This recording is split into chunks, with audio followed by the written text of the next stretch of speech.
Hey guys, I'm Katie Room from Periapsis Press.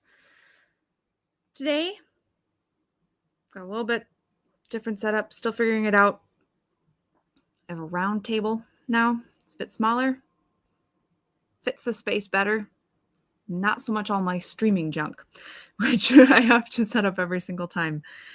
So still figuring out how things look and work. So that's why I'm starting a little bit later today. Today I am going to talk about something a little bit more, I guess, harder to talk about. And we'll kind of get into why. But this is a topic that comes up frequently. The idea that there is something improper about indulging in fantasy, getting our sense of adventure from there, or satisfaction for our desire for adventure from books, specifically sci-fi fantasy. And then sort of a thing that goes hand in hand with that is the condemnation of any Christian in sort of a religious way who indulges in science fiction and fantasy. And this is partly inspired by a series of tweets that I saw several weeks ago now, and then also partly by a sermon series that I heard recently. So I wanted to talk about it with you guys, and I just want to preface by saying, like, I'm not your pastor, right? So I'm going to talk about this from my perspective of how I understood the sermon about Christian liberty, and then how I'm applying it to my enjoyment of science fiction fantasy. But we'll start on very, very solid, very well-trod territory for my channel to begin with.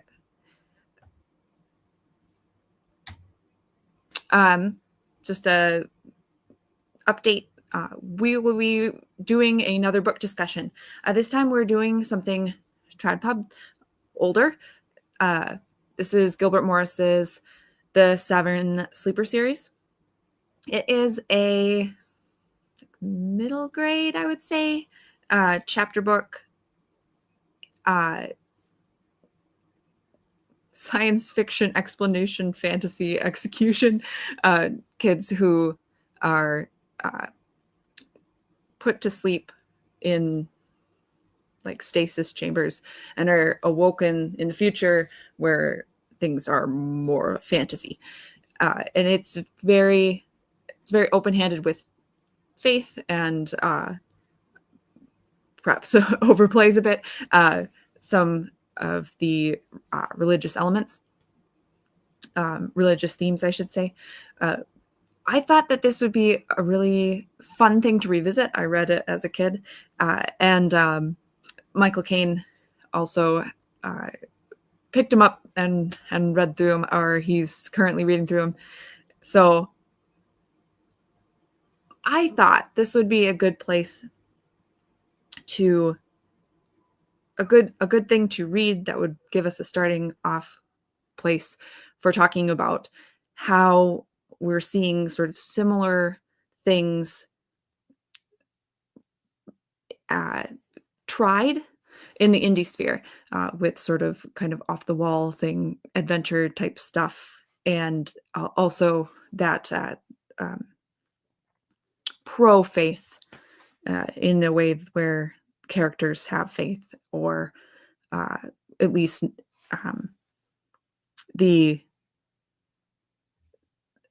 there are. I'm trying to explain what I'm thinking here. It would be a way for us to talk about it without talking about anyone, and like without like talking about a specific indie. Do you know what I mean? Without being like oh, I like how this person did this, but I don't like how they did this. We could talk about a trad pub book that's been around for a long time and that a lot of people are familiar with, and then talk about other indies who try and to do similar things and in a positive way, which you guys know I'm a fan of. Hi, Anne. She says, I've only ever heard of this series. My friend, the pastor's daughter, used to read them. That tracks. I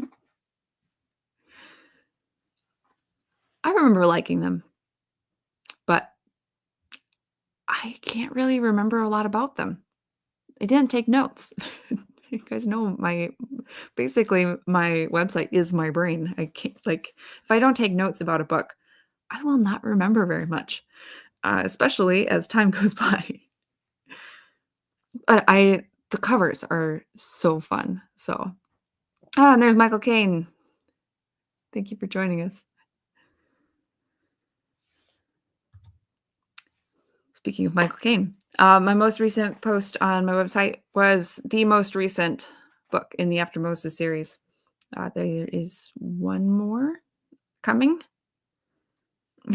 He says he needs to be writing. Hi to Doug Wise and to Patrick. Yes, I'm back at it. It's been, as soon as you make any sort of declaration, like, I'm going to get back into streaming, that is when the baby will most object. I was worn out last week, and I don't remember what happened the week before.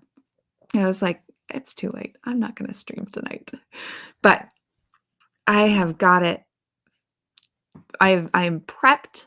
I am set up. I'm ready. So I'm excited to do this. Yes. So After Moses, recommend.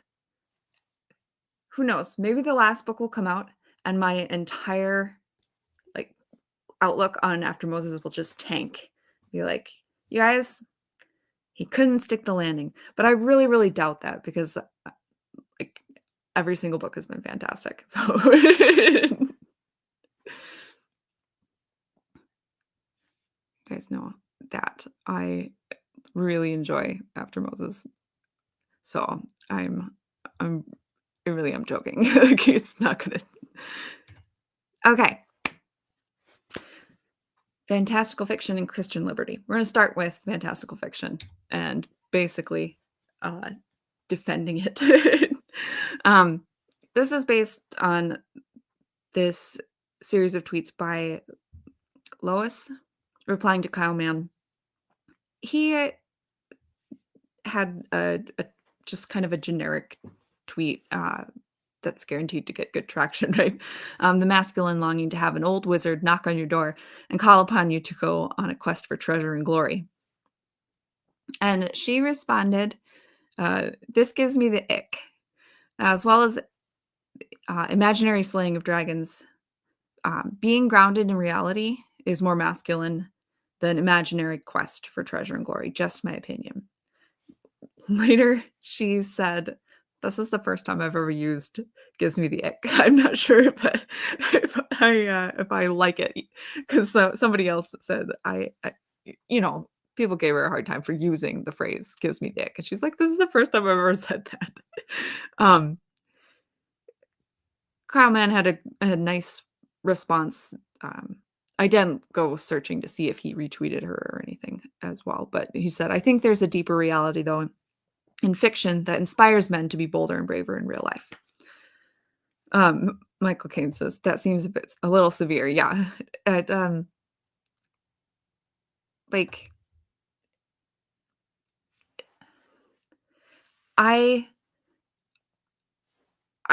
can understand this argument, but I disagree with it so strongly.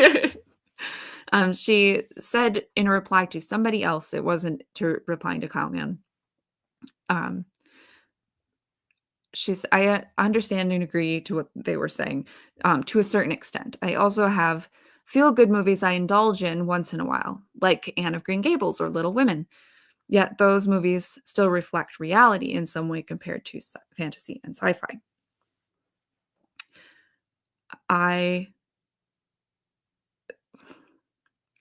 Anne of Green Gables and Little Women give me the ick. So don't read those either. If giving someone the ick is our standard for what we should read. Let's see. I'm catching up, you guys, on you guys' tweets. Oh, and if you mess this up, Michael King, Katie and I are going to beat you up behind the tennies with an iron. And that's what he was saying seems a little severe too. Not to my actual content, but to the chat. You guys always have way more fun talking to each other, I feel like.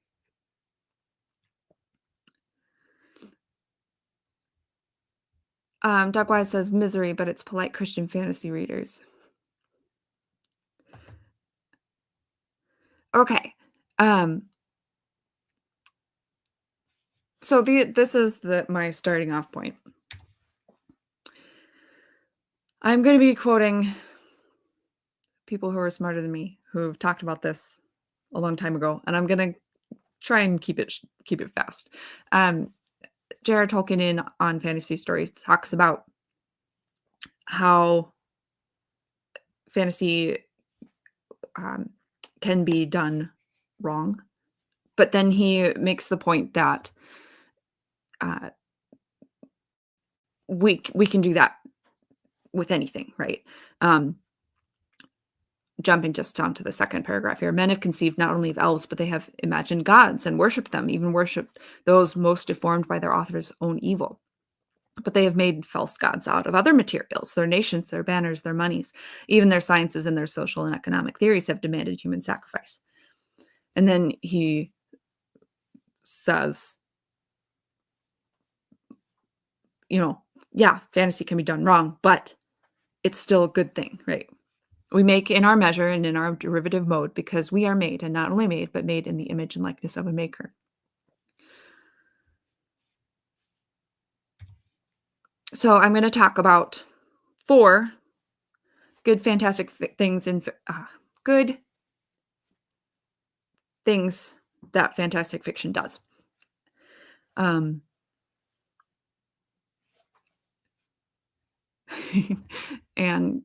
says, have you ever met those kind of Christians who only read the Christian self-help books and they don't even know how to process stories as anything but a time waster? Yes, it drives me nuts in a sort of pitying way, right? Like these things are so good, and they are only really available through stories. Okay, the first thing is escapism. Guys know I'm a fan. Tolkien, fantasy is escapist, and that is its glory. This is a very famous quote. So it's our duty to escape and take as many people with us as we can. C.S. Lewis on stories. That is one of the functions of art, to present what the narrow and desperately practical perspectives of real life can exclude. A little bit bigger than just escaping. Lois, in a reply to somebody else who suggested escapism, she's like, my point was more about whether they use fantasy as an escape instead of prioritizing family and living for God's glory.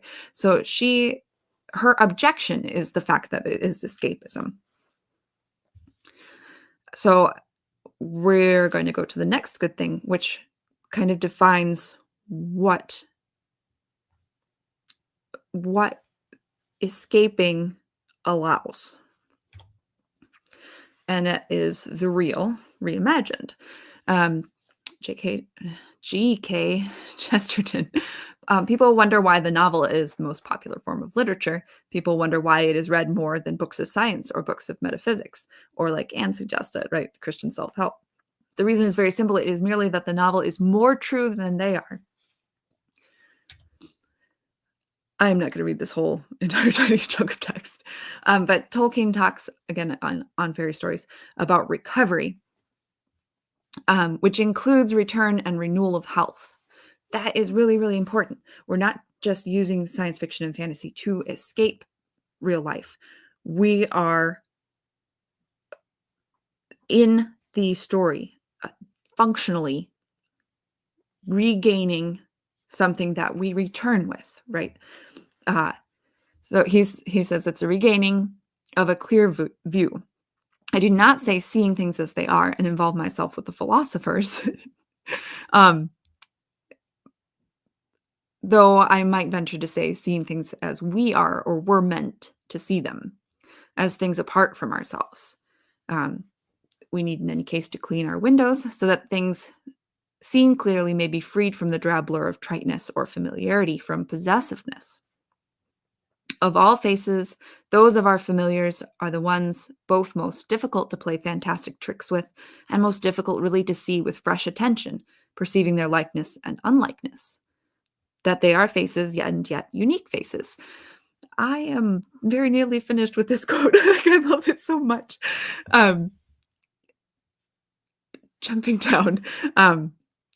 They have become like things which once attracted us by their glitter or their color or their shape, and we laid hands on them and then locked them in our hoard, acquired them, and acquiring ceased to look at them, right? We have so many wonderful things in our world, in our real world, right? Or in a easier way to differentiate the primary world versus story, fantastical, like, secondary world, right? And we don't see them because they're there every day, right? One wonderful thing that can renew our sense of wonder and make us see things that have become mundane is children, right? Children are great for this. But you don't have to rely on a toddler to point out to you that the sky is so blue today, right?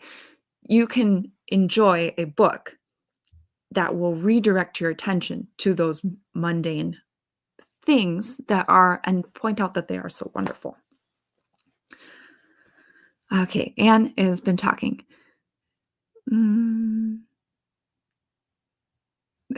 It's, yeah, okay, so talking about people who've only read the Christian self-help books, I think she still was talking about that. It's like the have internalized office efficiency, which is like internalized misogyny, but with less joy.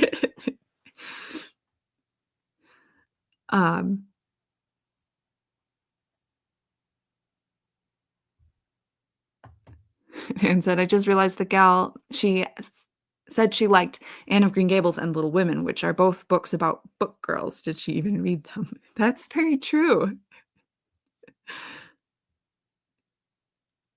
But they read sensible books, not fantasy and science fiction. This is one of my favorite quotes by Chesterton to talk about the real imagined.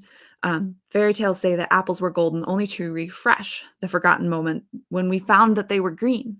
They make rivers run with wine only to make us remember for one wild moment that they run with water.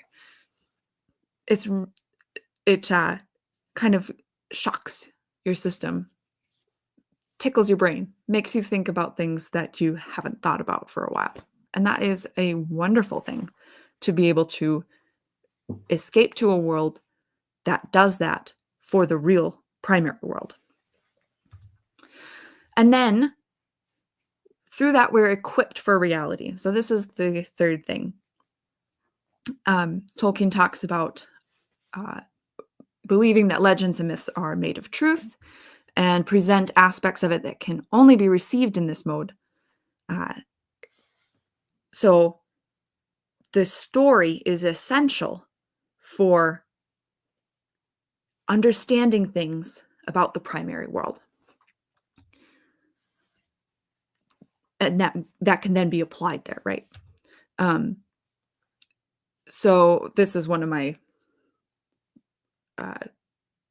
generic slides that I have used before, on the importance of escapism.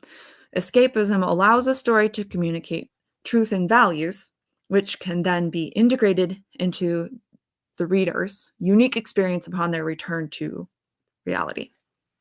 So escapism is not just running away from reality. It is running to something that then will reinvigorate our experience in the primary world. This is a really nice one.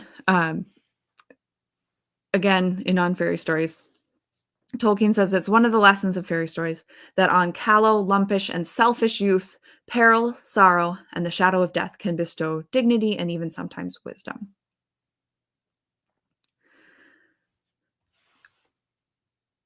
We can understand peril, sorrow, and the shadow of death in a story. And those things can be brought back to the primary world. We don't have to necessarily experience those horrible things, right? Or we can be prepared for them, for when we do encounter them. It's that's not exactly what he's saying, but that's what I'm saying. And then I like this one. Again, C.S. Lewis on stories. The value of the myth is that it takes all the things we know and restores to them the rich significance which has been hidden by the veil of familiarity. Kind of talked about that in my previous point. The child enjoys his cold meat, otherwise dull to him, by pretending it is buffalo, just killed with his own bow and arrow. And the child is wise. The real meat comes back to him more savory for having been dipped in a story. By putting bread, gold, horse, apple, or the very roads into myth, we do not retreat from reality, we rediscover it. I think this is a wonderful illustration of what I mean when I say equipped for reality. He didn't just use a story. He like the child, right? The child did not like retreat into story. He used it to accomplish his duty, right? He has to eat his meat. It's cold, it's unappealing. It says otherwise dull to him. He used a story to make it happen.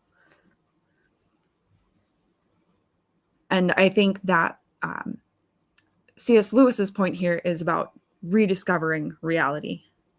And the point that I'm trying to make with equipped for reality is once you have sort of rediscovered reality, you're able to utilize your story that you have engaged with, right? To change your own behavior, make yourself stronger, right? You can say, I'm going to be heroic, or I'm going to be, I'm going to embody these other virtues that these stories demonstrate to me are good, right? And then accomplish something mundane, like eating the rest of your dinner. And this is the most wonderful one, of course. Evangelium.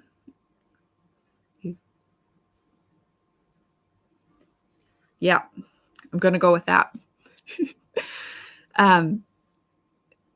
Tolkien is very big on this, obviously. It's that eucatastrophic moment in a story. And it's not just that like describing that moment in a story. It is demonstrating something greater about the primary world, our reality. The consolation of fairy stories, the joy of the happy ending, or more correctly, of the good catastrophe, the sudden joyous turn, for there is no true end to any fairy tale. This joy, which is one of the things which fairy stories can produce supremely well, is not essentially escapist or fugitive. In its fairy tale or otherworld setting, it is a sudden and miraculous grace never to be counted on to recur. It does not deny the existence of discatastrophe, of sorrow and failure, the possibility of these is necessary to the joy of deliverance. It denies, in the face of much evidence, if you will, universal final defeat, and insofar is evangelium, giving a fleeting glimpse of joy, joy beyond the walls of the world, poignant as grief. So then, in the second paragraph, he talks about how that ability to instill that emotional, like leaping heart,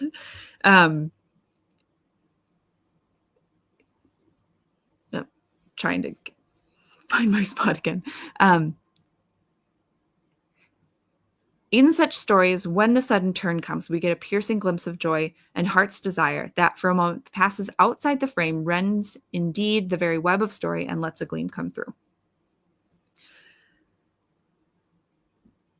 It says that, within this very structured story, a happy ending is, of course, possible. But when we hit that catastrophic moment, right, it has a glimpse of that sort of promise, right, that is possible in the real world as well. And then, of course, it is, I had Chesterton's quote in here about having a St. George to kill the dragon. It basically, that structure in a story points to our salvation, right? Our catastrophic moment.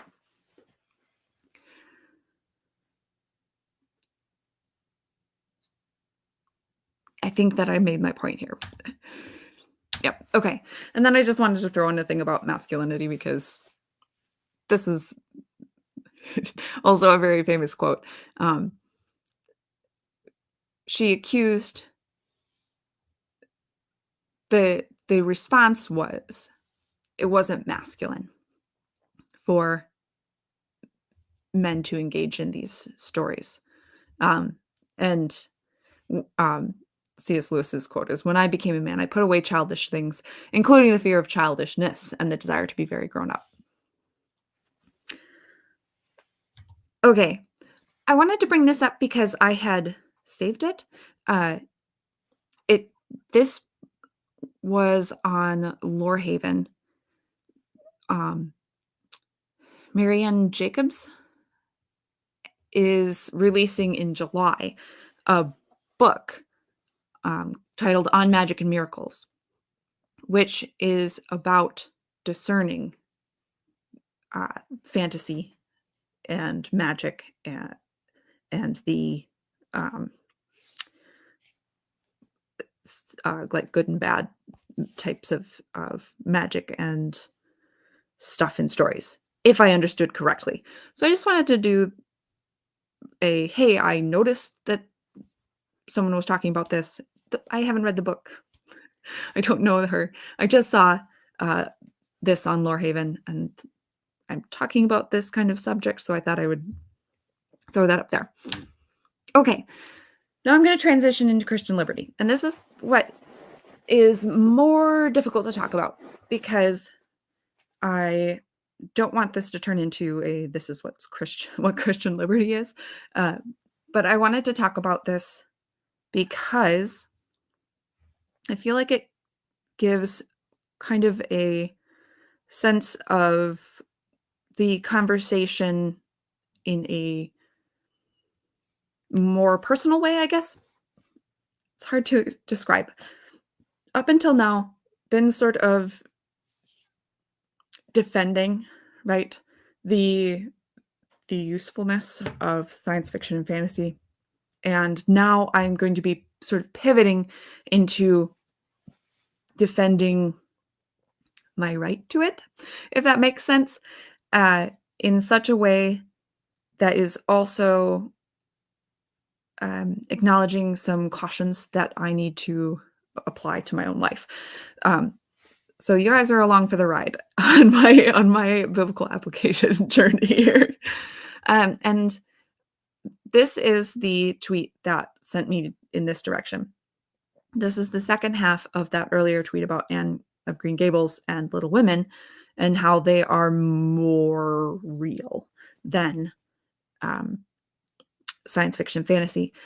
She said, also, I know this is controversial, but I believe much of fantasy and sci-fi borders on the occult, which is why I don't indulge in them, and I don't think Christians should either. I think there are great movies out there that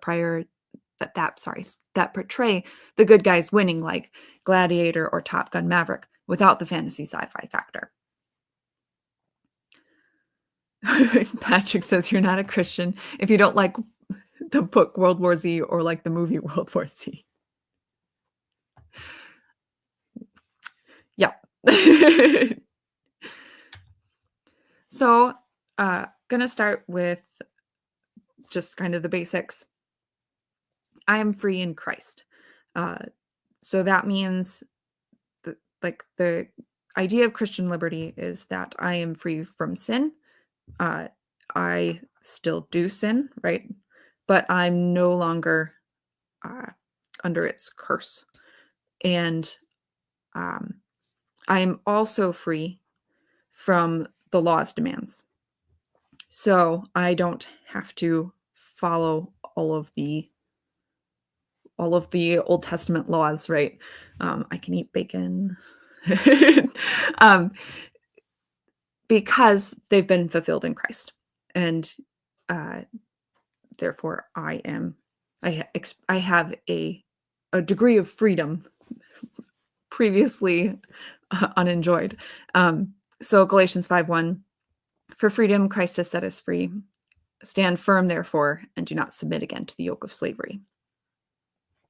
This is not talking about submitting to sin. That is in other places in the Bible.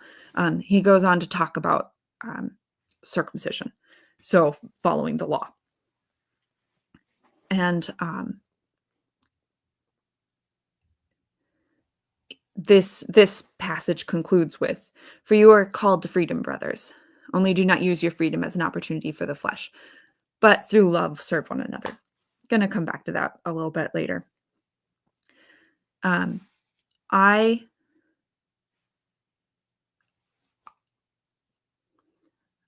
can't do all of the things that I need to do or abstain from all of the things that I need to abstain from to earn God's favor. But I don't have to, because Christ has done that for me. So starting there, right? And sort of taking this to the specific point, right? I'm free to enjoy science fiction and fantasy. My standing before God is not at risk, and I'm not sinning necessarily. We'll get to that by reading science fiction and fantasy just for its own merits, right?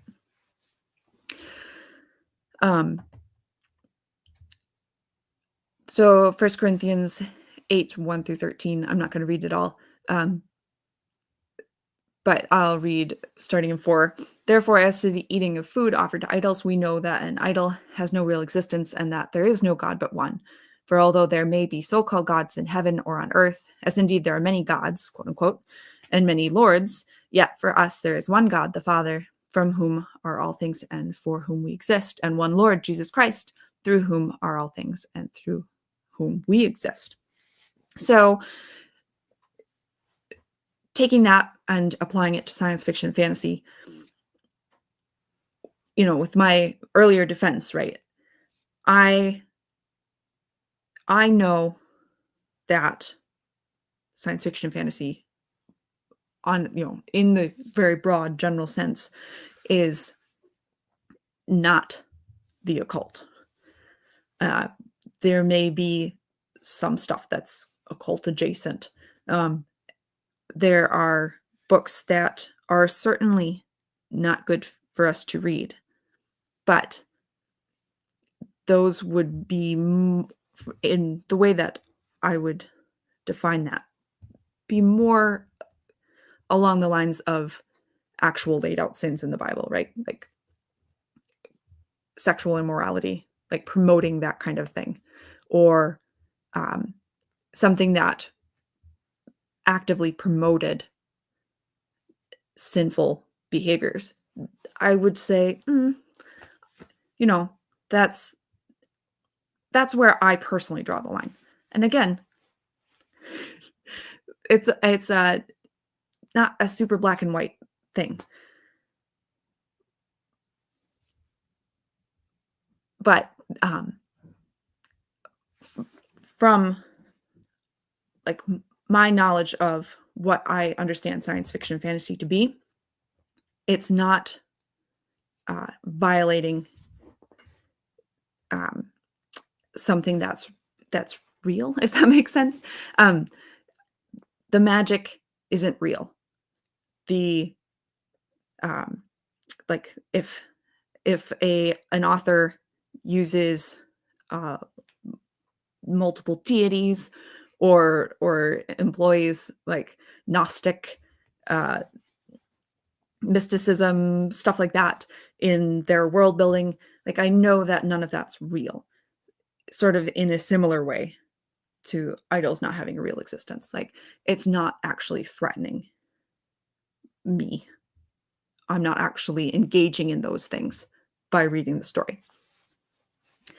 I think that is a valid connection there. And then skipping down to 8, food will not commend us to God. We are no worse off if we do not eat, and no better off if we do. So that's like going back to my first point about my standing before God is not at risk. If I read science fiction and fantasy, that's not going to change my standing before God. Christ died for me. That's done. If I don't read science fiction fantasy, it's not going to benefit me at all. In a similar way to the food issue, I guess is what I'm trying to say there.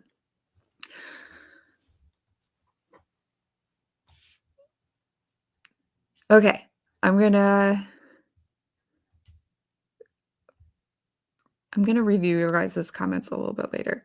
Like you guys have been going while I've been talking. Oops. Yes, okay. So then I wanted to really quick, before I get into my obligations under love, I wanted to define who I'm obligated to, because obviously whenever we get into talking about Christian liberty, there's discussion about the so-called weaker brother and how we're to interact with them. And I want to lay out that I'm not obligated to just anybody who says you shouldn't read science fiction and fantasy. I'm not obligated to a stubborn brother, someone who is not who's not actually sensitive to, like, of a sensitive conscience, but who is like a legalist, or who is wanting to control,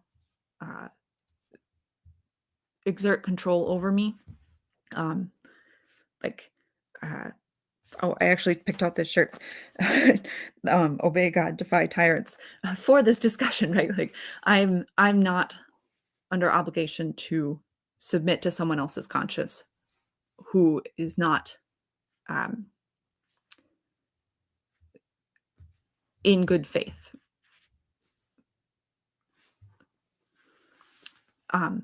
Who is trying to impose their conscience on me. And I am also not under obligation to someone who's holding an arbitrary position, posting online, right?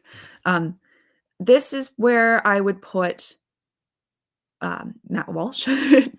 We talked about we have had discussions based off of his comments about anime being satanic.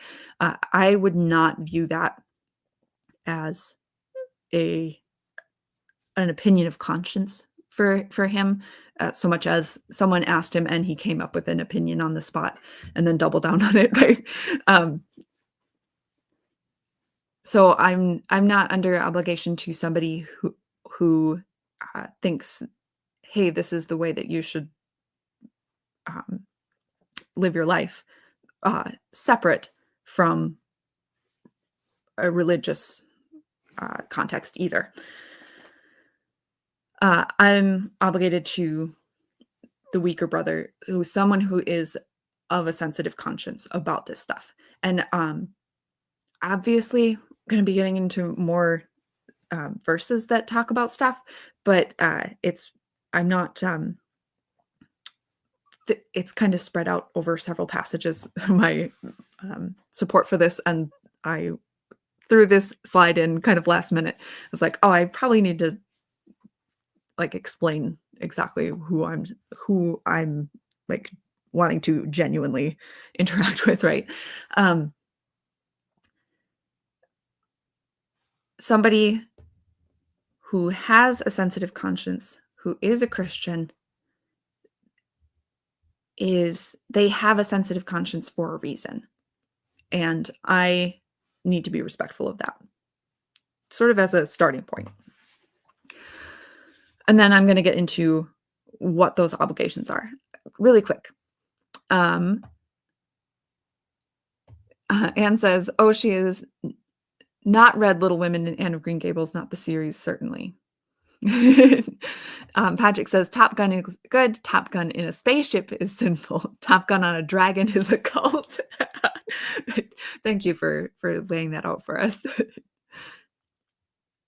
And is still on Anne of Green Gables. Anne loved fairy magic, yes, and was extremely fond of Greek myths, yes. Jo was also a big Greek myth girl, and she wrote all sort of vampire stories, which while they were portrayed as bad, it was because she was just writing trash for magazines and not what was well thought out and true to her own writing voice. I had forgotten that about Jo. And Anne's sort of flightiness about fairy magic was one of the things that bothered me about her. Patrick brings up James 2:10, whoever keeps the whole law but fails at one point has become guilty of all of it. Then James goes on to declare Christ as freedom, but then smacks us down that we better do it. And says original tweet gal has certainly never read Stepping Heavenward, which kneecapped her entire argument in the 1800s. Anne seems like she's on fire here. Gal Pal might as well say poetry is fanciful nonsense and that she never goes to the theater because it is a thing of the lower classes. Patrick brings up the Jewish Talmud, and ancient Jewish stories engage in all sorts of speculative fiction, the Book of Enoch, or the story of Lilith being the most popular. God doesn't issue a commandment to knock off the fiction. Yeah, it's easy to say science fiction fantasy is adjacent to the occult. But that is accepting of science fiction and fantasy as a genre, right? Instead of saying stories that contain impossible things, which any children's story includes, right? So, like, how are you defining science fiction and fantasy? And because there's very broad definitions. Oh, well. Patrick says, right, which I love to see when people tell me that I'm on the right track. The call is to obtain from someone who will stumble and done in their presence. Don't bring Harry Potter into their house. Sure. Don't read it in my house. Away with you. Okay. Yep. Exactly. Yep. I'm not obligated to somebody who's trying to tell me what to do in an invasive way, right? Okay, so here I'm just gonna go real quick over these because you guys can, whenever there's a discussion about Christian liberty, this stuff comes up. So I don't feel like I need to explain it to you guys. I'm just going through my understanding of Christian liberty and how I'm applying it to the science fiction fantasy objections, right? So as for the one who's weak in faith, welcome him, but do not quarrel over opinions. And then jumping down to 3, let not the one who eats despise the one who abstains, and let not the one who abstains pass judgment on the one who eats, for God has welcomed him. Who are you to pass judgment on the servant of another? It is before his own master that he stands or falls, and he will be upheld, for the Lord is able to make him stand. And then jumping down to the end there to verse 6. The one who observes the day observes it in honor of the Lord. The one who eats in honor of the Lord, since he gives thanks to God, while the one who abstains in honor of the Lord and gives thanks to God. So Twitter is for quarreling, right? I didn't interact with this particular tweet thread there. I'm interacting with it here to sort of talk about the subject, but I didn't need to argue with her about it. I don't know if I would say that she is a quote-unquote weaker brother, but I don't argue with people about theology on Twitter as much as I possibly can, right? Like, I don't interact with people about like I don't join in on the Catholic Protestant debates that happen, and I very, very rarely post stuff about Calvinism on Twitter. I think I've mostly just liked stuff, which I didn't need to admit because you guys can't see my likes anymore, right? But like I have pretty strong theological opinions, as you guys know. But I am not anybody's spiritual authority. Certainly not on Twitter. So I don't need to quarrel with people about that kind of stuff. And I, heart-wise, need to be loving towards my brothers in Christ, right? I do not need to resent her for her opinion about science fiction and fantasy, right?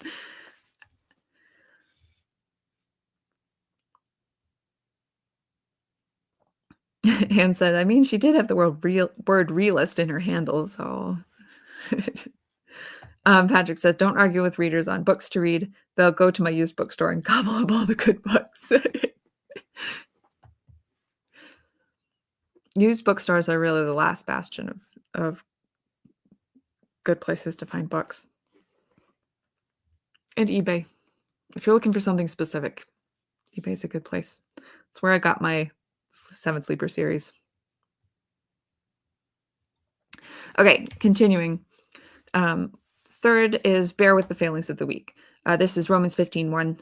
We who are strong have an obligation to bear with the failings of the weak and not to please ourselves. So, pleasing myself would be reading science fiction fantasy and talking about it nonstop, which I pretty much do here with you guys, right? I think that it's particularly interesting that it's bear with be patient with and not indulge. So, and it's the failings of the week. This is not an ideal situation for somebody to be under the impression that they are not free to enjoy something that they can under Christian liberty. But it's not my place to bully them into accepting that, right? So I need to be patient until, through the work of the Holy Spirit, their conscience is matured, if that is the right way to say that. And again, I am not under obligation to somebody who's stubborn or a legalist or doesn't really care either way, but has formed an opinion so that they can talk about it on Twitter, right?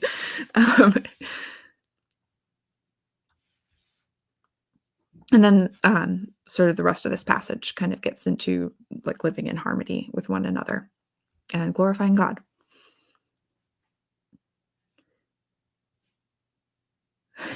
Patrick says, and YouTube comments are always of the devil. Fourth thing is to take care. This is further in that 1 Corinthians 8 passage. Not all possess this knowledge. So the knowledge that science fiction, fantasy, like that, those things are not real and they're not impacting my faith in a negative way, that they are not indulging in sin or affecting my standing with the Lord. Not necessarily everybody has that knowledge, right? Or understanding of the situation. But some, through former association with idols, eat food as really offered to idols, and their conscience being weak is defiled.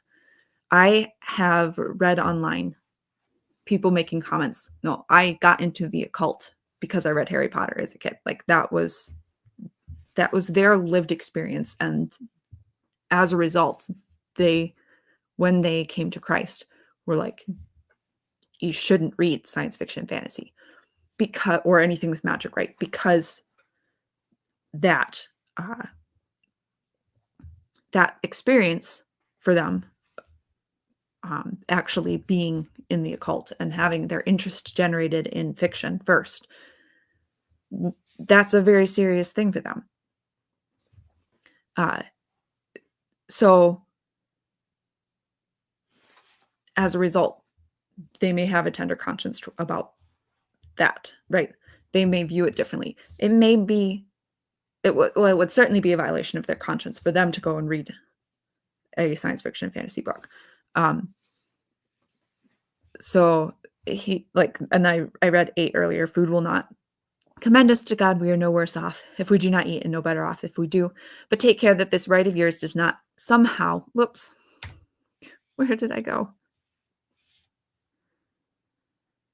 Somehow become a stumbling block to the weak. For if anyone sees you who have knowledge eating in an idol's temple, will he not be encouraged if his conscience is weak to eat food offered to idols? And so by your knowledge, this weak person is destroyed, the brother for whom Christ died. Thus, sinning against your brothers and wounding their conscience when it is weak, you sin against Christ. Therefore, if food makes my brother stumble, I will never eat meat, lest I make my brother stumble. I think that wounding their conscience when it is weak, I think that's important because, like I said earlier, their conscience is weak on the subject for a reason. And that is a thing for the Holy Spirit to mature, heal, work on in their lives. And my obligation to that person is to take care and to treat them in a loving manner with patience. 5 and 6. This is discerning the situation, very similar to take care. All things are lawful, but not all things are helpful. All things are lawful, but not all things build up. let no one seek his own good, but the good of his neighbor. And then this goes on to say, like, eat, right?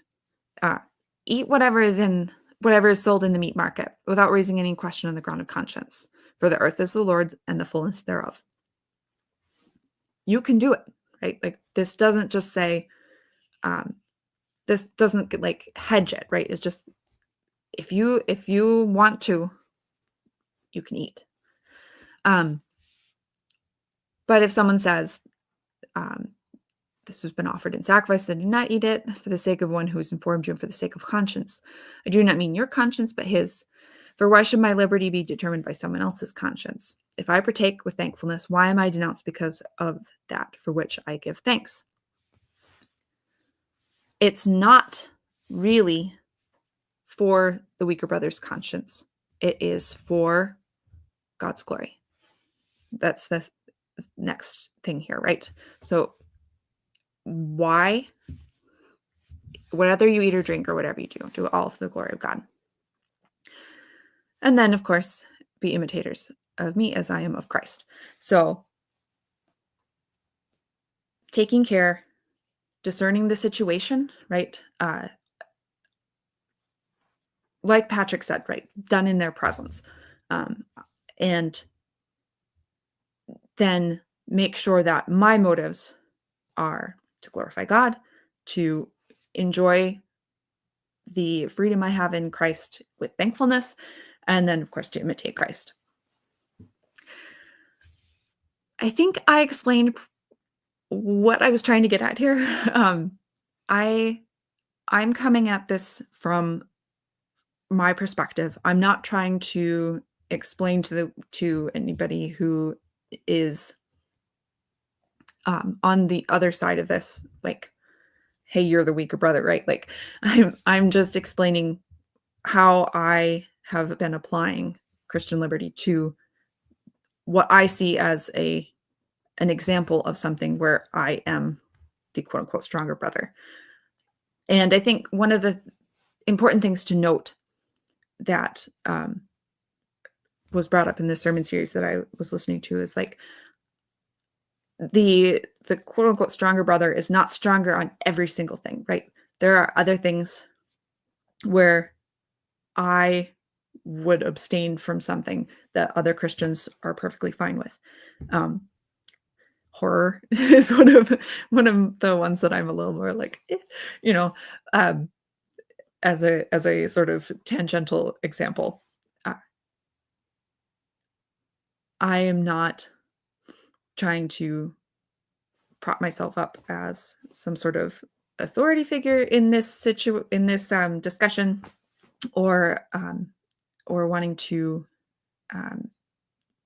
like puff myself up with knowledge, like it says in, it was 1 Corinthians, maybe it was Romans, I don't remember now. I'm just trying to explain how I am applying this to my life. Okay, I think I've done enough hedging of my my bets there.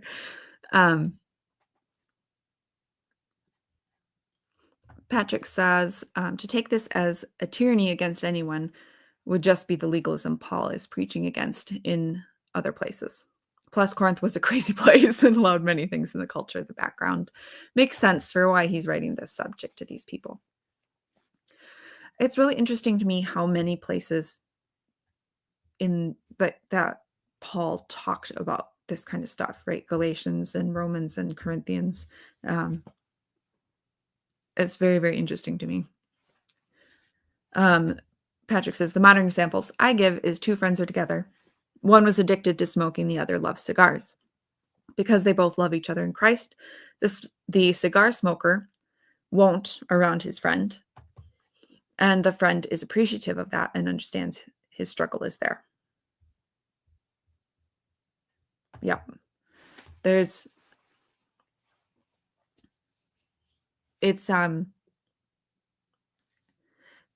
a little bit harder when you start throwing Twitter or online into the mix, right? Because you don't know who's on the other end. You don't know, is this person a Christian, or are they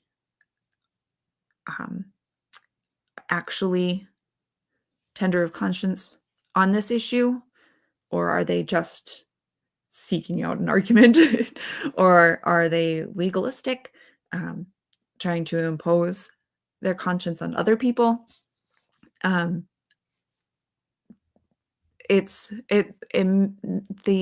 discussion makes a lot more sense when you're talking about within physical church relationships, in person, IRL, right? And it's harder when things become, the anons online. But I think that the same principles sort of apply. And even if we fail in this, right? We fail to discern the right situation. Our standing before God is not impacted.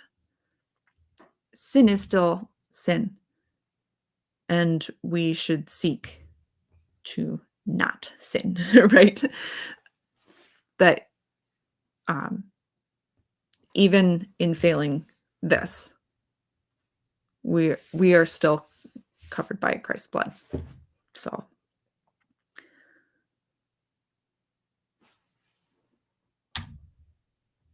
that was all I had for today. This was kind of a heavier one. I hope that it was interesting to you guys, and that it was at least a little bit entertaining. At least I hope you guys had fun in the chat, right? As always, help support indies. Try alternatives to mainstream media. Leave reviews, and share with other readers what you liked. Go ahead and comment below what you guys think about Christian liberty and science fiction fantasy. I'm particularly interested to hear if you guys have an opinion on this, and if you've ever thought about science fiction and fantasy in the same context as Christian liberty. It was kind of a thing that occurred to me while I was listening to the sermon, and so I hadn't really thought of it in that way before, but I think it fits pretty well.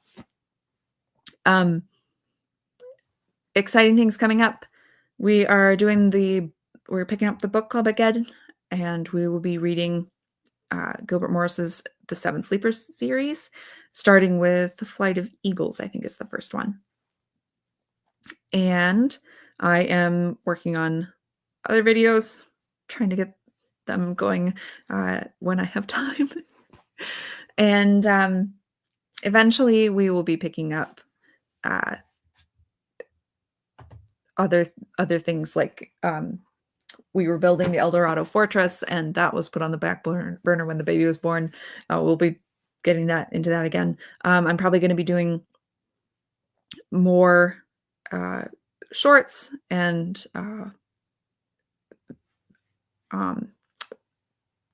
like videos like my $100 of indie books. I like that, and I like buying books. So it's like a win-win.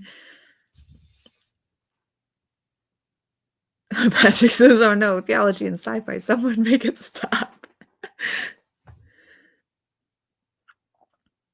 I feel like I had something else that I was wanting to tell you guys about, but I cannot remember for the life of me what it was.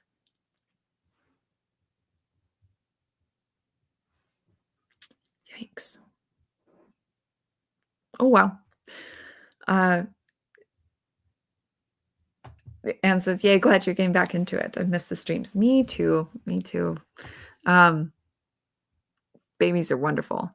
And I'm experiencing post-baby hair problems, but I have definitely missed talking to you guys, and and doing sci-fi fantasy stuff. So I'm really excited to be back into it. And I want to do more, and I'm trying. I have finished another book, and I'm working on writing the review. It won't go up tomorrow. It'll have to go up maybe Wednesday or Thursday.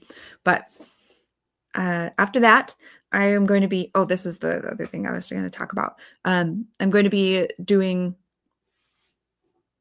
the book club, and on my Discord, I'm going to be posting as I do another round of my chapter 1 fun run.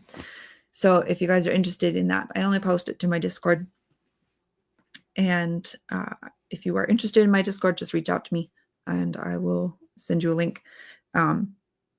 My chapter 1 fun run is when I read chapter 1, like 5%-ish, 5 to 10% of a book, and then decide if it's going to stay on my TBR or if I'm going to say, no, this one isn't really for me. And I think someone asked me for the exact numbers. I think it was pretty close to 50% of books that I read in my last chapter 1 fun run within that first 5 to 10% said, like, here's a major red flag. Yeah, this book isn't really for me. The most often recurring one was lesbians, which kind of surprised me, but yeah, all right. If you guys are thinking about sending me a book, it's got lesbians in it, it's not really my thing. See, Patrick enjoys them. Thank you, Patrick.